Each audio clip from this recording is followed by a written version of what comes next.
क्या नीतीश कुमार अब पीएम मोदी के कार्यक्रम से भी दूरी बनाने वाले हैं? यह सवाल इस समय इसलिए उठ रहा है क्योंकि लगातार यह देखा जा रहा है कि नीतीश कुमार बीजेपी के दिग्गजों से नहीं मिल रहे हैं और ना ही बीजेपी के किसी कार्यक्रम में शामिल हो रहे हैं। और अब ऐसी ही खबर आई तो सभी के कान खड़े हो गए, क्योंकि एनडीए की जो रैली निकाली जा रही है उस रैली से भी नीतीश कुमार ने दूरी बना ली है। और इस रैली से ही दूरी नहीं बनाई है, उसके बाद अचानक से खबर आती है कि जो दिल्ली में शपथ ग्रहण समारोह रखा गया है उसमें भी नीतीश कुमार नहीं पहुंच रहे हैं। ऐसे में एक के बाद एक दो कार्यक्रमों से दूरी बनाना, एनडीए के कार्यक्रमों से दूरी बनाना, बीजेपी से दूरी बनाना तमाम सवाल खड़े करता है कि आखिर नीतीश कुमार के मन में चल क्या रहा है, क्यों वो बीजेपी को अपनी नाराजगी जाहिर कर रहे हैं। क्या नीतीश कुमार बीजेपी आलाकमान पर दबाव बनाने की कोशिश कर रहे हैं? क्या सीट बंटवारे को लेकर पेच फंसा हुआ है या फिर मामला सीएम फेस को लेकर है? क्योंकि सीएम फेस को लेकर नीतीश कुमार अड़े हुए हैं कि बीजेपी को अपना स्टैंड क्लियर करना होगा, तो वहीं बीजेपी अभी अपने पत्ते खोलने को राजी नहीं है। क्योंकि अंदर खाने से खबर आ रही है कि बीजेपी इस बार बिहार में नीतीश कुमार को सीएम नहीं बनाना चाहती, बल्कि अगर एनडीए की सरकार बनती है तो बीजेपी बिहार में भी महाराष्ट्र मॉडल ही लागू करेगी। यानी नीतीश कुमार के चेहरे पर भले ही चुनाव लड़ा जाए, और अगर नीतीश कुमार के चेहरे पर चुनाव लड़के एनडीए को जीत हासिल होती है तो भी सीएम बीजेपी का बनेगा, जैसे कि महाराष्ट्र में देखा गया। और इसी को लेकर नीतीश कुमार नाराज हैं और नीतीश कुमार बीजेपी की रणनीति को अच्छे से समझ चुके हैं। और यही वजह है कि नीतीश कुमार और जेडीयू के तमाम नेताओं की तरफ से बीजेपी आलाकमान पर दबाव बनाया जा रहा है। लेकिन बीजेपी आलाकमान सीएम फेस को लेकर अभी कुछ भी कहने के लिए राजी ही नहीं है। और यही वजह है कि नीतीश कुमार बीजेपी के कार्यक्रमों से लगातार दूरी बना रहे हैं। पिछले दिनों जब नीतीश कुमार दिल्ली पहुंचे तब उन्होंने जेपी नड्डा से और पीएम मोदी से मिलने का समय लिया था और नीतीश कुमार की मुलाकात होने वाली थी। बताया जा रहा था कि 4 बजे वो पीएम मोदी से मिलने वाले थे और उसके बाद जेपी नड्डा से उनकी 4:30 पर मुलाकात होनी थी। लेकिन वो उस मुलाकात को किए बिना तुरंत पटना लौट गए, यानी उन्होंने पीएम मोदी से मिलने का कार्यक्रम भी रद्द कर दिया। और सिर्फ ये एक कार्यक्रम नहीं था, बल्कि ऐसे पिछले दिनों कई मौके देखे गए हैं जब नीतीश कुमार ने बीजेपी से दूरी बनाई है। जैसे कि एनडीए की जो बैठक बुलाई गई थी, जो जेपी नड्डा के आवास पर बुलाई गई थी, जिसकी अध्यक्षता अमित शाह कर रहे थे, उस समय भी नीतीश कुमार ने उस बैठक से दूरी बना ली थी। जबकि उस बैठक को बुलाने का कारण ही सहयोगी दलों को साधना था, क्योंकि अमित शाह ने जिस तरह से भीमराव अंबेडकर को लेकर विवादित टिप्पणी कर दी थी राज्यसभा के अंदर, उसके चलते विपक्ष हमलावर था और वो कहीं ना कहीं सहयोगी दलों को, जो कि एनडीए के सहयोगी दल हैं, उन्हें उकसाने का काम कर रहा था। विपक्ष की तरफ से लगातार सहयोगियों पर निशाना साधा जा रहा था और उनसे सवाल किया जा रहा था कि क्या अब भी आप चुप बैठेंगे। ऐसे में जब बीजेपी को डर सताया सहयोगियों के छिटकने का, नाराज होने का, तो बीजेपी की तरफ से एक बैठक बुलाई गई और उसी में नीतीश कुमार नहीं पहुंचे। उस समय भी कई सवाल खड़े हुए थे कि आखिर नीतीश कुमार ने इस बैठक से दूरी क्यों बनाई। इसके बाद सवाल तब ज्यादा खड़े हुए जब नीतीश कुमार 2 दिन बाद ही दिल्ली पहुंच गए और दिल्ली पहुंचकर पीएम मोदी से उनकी मुलाकात होनी थी, जेपी नड्डा से उनकी मुलाकात होनी थी, लेकिन उन्होंने दोनों से ही मुलाकात नहीं। इसके इतर वो पूर्व मुख्यमंत्री डॉक्टर मनमोहन सिंह को श्रद्धांजलि देने उनके घर पहुंचे थे।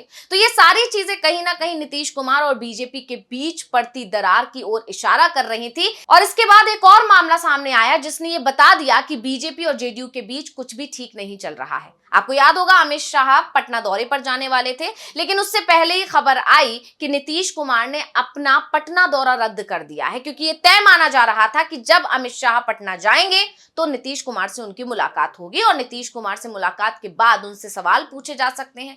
ऐसे में जब नीतीश कुमार को यह पता चला कि पटना दौरे पर अमित शाह आने वाले हैं तो उन्होंने अपना दौरा ही रद्द कर दिया और यही वजह रही कि अमित शाह को भी अपना पटना दौरा रद्द करना पड़ा। इसको लेकर जानकारों का दावा था कि अमित शाह जानते थे कि जब वो पटना पहुंचेंगे तो उनसे नीतीश को लेकर सवाल किए जाएंगे और उनके पास क्योंकि उसका कोई जवाब नहीं होगा, इसलिए उन्होंने इस दौरे को रद्द ही कर दिया। और इसी के बाद से अटकलें लगने लगी कि नीतीश कुमार अमित शाह से नाराज है और अमित शाह से नाराजगी का असर बीजेपी और जेडीयू के रिश्तों पर भी पड़ रहा है। इसके बाद जो देखा गया वो ये कि जगदीप धनखड़ जब बिहार दौरे पर पहुंचे, उनसे मिलने भी नीतीश कुमार नहीं पहुंचे। तब भी इस तरह की खबरों ने जोर पकड़ा कि नीतीश कुमार बीजेपी से नाराज चल रहे हैं और इसीलिए वो बीजेपी से जुड़े लोगों से या दिग्गजों से वो लगातार दूरी बना रहे हैं। इसके बाद फिर खबर आई कि नीतीश कुमार एक बार फिर दिल्ली आ रहे हैं और दिल्ली आकर वो पीएम मोदी से और जेपी नड्डा से मुलाकात कर सकते हैं। पीएम मोदी से मिलना उनका लगभग तय माना जा रहा था। इस मुलाकात को लेकर दावे ये किए जा रहे थे कि बजट के बाद जो बिहार को पैकेज दिया गया है उसको लेकर चर्चा करने के लिए नीतीश जा रहे हैं या फिर वहां पर सीट बंटवारे को लेकर इस बार सब कुछ फाइनल हो सकता है।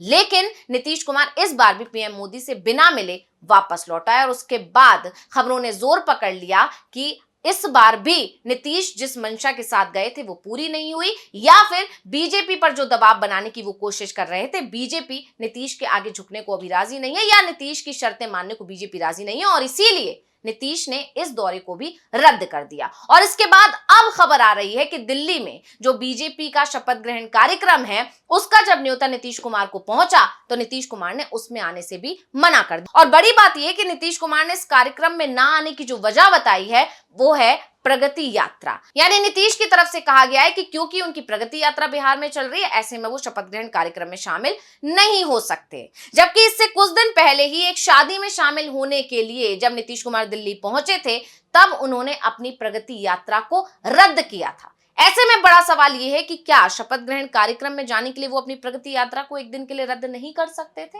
तो ये तमाम सवाल इस समय गरमाए हुए और इनके जवाब ढूंढने की कोशिश की जा रही है कि आखिर वजह क्या है जो नीतीश कुमार एक के बाद एक कार्यक्रमों से दूरी बना रहे हैं। क्योंकि इसके अलावा नीतीश कुमार ने जो चेतना यात्रा निकाली जा रही है कुर्मी समाज की, उससे भी दूरी बना ली है। यानी एनडीए की एक रैली से भी नीतीश कुमार ने दूरी बना ली। और खास बात यहां यह है कि ये वही रैली है जिसकी शुरुआत 31 साल पहले खुद नीतीश कुमार ने की थी। अगर इस कुर्मी एकता रैली की बात करें तो कुर्मी एकता रैली के मुख्य आयोजक बीजेपी के अमनौर विधायक कृष्ण कुमार मंटू पटेल है। लेकिन बिहार की सियासत में ये रैली काफी चौंकाने वाली रैली है, क्योंकि जिस जाति की ये रैली हो रही है उस जाति से मुख्यमंत्री नीतीश कुमार आते हैं, जो पिछले 20 सालों से लगातार बिहार के मुख्यमंत्री बने हुए हैं। और बिहार के राजनीतिक इतिहास को दोहराया जाए तो 31 वर्ष पहले 12 फरवरी 1994 को पटना के गांधी मैदान में कुर्मी चेतना रैली की गई थी और इसके मुख्य अगुवा थे वर्तमान के मुख्यमंत्री नीतीश कुमार। यानी उस समय नीतीश कुमार ने इस रैली को शुरू किया था, लेकिन आज जब एनडीए इस रैली को निकाल रहा है तो फिर नीतीश कुमार इससे दूरी बना रहे हैं। उस समय नीतीश कुमार लालू प्रसाद यादव के साथ थे और लालू प्रसाद मुख्यमंत्री हुआ करते थे। इस रैली में उन्होंने लालू के साथ रहते हुए भी ललकारा था और उसका प्रतिफल नीतीश कुमार को मिला था। 1994 में ही नीतीश कुमार नवंबर महीने में लालू से अलग हुए थे और 1995 में वो समता पार्टी के बैनर तले चुनाव लड़े थे और पहली बार अकेले चुनावी मैदान में आते हुए भी 7 सीट जीते थे। महज उसके 10 सालों की मेहनत के बाद वो 2005 में बिहार के मुख्यमंत्री बन गए। ऐसे में अब एक सवाल ये भी उठने लगा है कि जिस रैली की शुरुआत नीतीश कुमार ने की उसको एनडीए नेताओं की तरफ से आयोजित क्यों किया जा रहा है? आखिर एनडीए नेताओं को इसकी क्या जरूरत पड़ गई, जबकि नीतीश कुमार जो कि बिहार के मुखिया हैं वो इसी जाति से आते हैं। वहीं अब कुछ जानकारों का ये भी कहना है कि नीतीश कुमार इस बात से भी नाराज है कि आखिर उनकी जाति को साधने के लिए एनडीए इस रैली का आयोजन क्यों कर रहा है। यही नहीं, कुछ जानकारों का ये भी कहना है कि बीजेपी भी ये बात समझ रही है कि नीतीश कुमार अब कहीं ना कहीं नाराज दिख रहे हैं। हो सकता है नीतीश कुमार महागठबंधन का दामन थाम ले और यही वजह है कि वो नीतीश कुमार का जो वोट बैंक है उसमें सेंध लगाने की कोशिश कर रही है। और ये बात बीजेपी की जो रणनीति है ये बात नीतीश कुमार को समझ में आ गई और इसी वजह से नीतीश कुमार बीजेपी से कार्यक्रमों से दूरी बना रहे हैं। यानी नीतीश कुमार समझ चुके हैं कि इस बार बीजेपी उनसे अपना मतलब सिद्ध करेगी, यानी उनका सिर्फ फायदा उठाया जाएगा, उनको आगे करके चुनावी मैदान में उतरेगी और फिर उसके बाद जब जीत हासिल हो जाएगी एनडीए को तब नीतीश कुमार को दूध से मक्खी की तरह निकालकर फेंक दिया जाएगा। और यही वजह है कि नीतीश कुमार पहले ही सब कुछ फाइनल कर लेना चाहते हैं, लेकिन क्योंकि बीजेपी की तरफ से कुछ भी अभी तक साफ नहीं किया जा रहा है, तस्वीर साफ नहीं की जा रही है, नीतीश कुमार की शर्तें नहीं मानी जा रही हैं, उन्हें सही जवाब नहीं दिया जा रहा है, इसलिए नीतीश कुमार एक के बाद एक कार्यक्रम से अब बीजेपी के दूरी बनाते चले जा रहे हैं। और इसकी शुरुआत हुई है 16 दिसंबर को अमित शाह के उस बयान के बाद से, जिसमें उन्होंने कहा था कि सीएम फेस को लेकर अभी कुछ भी फाइनल नहीं है, बीजेपी की कमेटी जो है वो तय करेगी और उसके बाद ये बात साफ हो जाएगी। और इसके बाद आया विजय सिन्हा का बयान, जो कि वहां के डिप्टी सीएम है। उन्होंने कहा कि अटल बिहारी वाजपेयी को सच्ची श्रद्धांजलि तब मानी जाएगी जब बिहार में सीएम बीजेपी का होगा। और इसके बाद से ये माना जा रहा है कि बीजेपी इस बार महाराष्ट्र मॉडल पर काम कर रही है बिहार के अंदर। यानी अगर एनडीए की सरकार बनती है तो नीतीश का सीएम बनना बहुत ही मुश्किल है। और यही वजह है कि जेडीयू अब सीएम फेस को लेकर अड़ गई है और पोस्टर तक जारी कर दिए गए हैं कि 25 से 30 एक बार फ्रेंड नीतीश।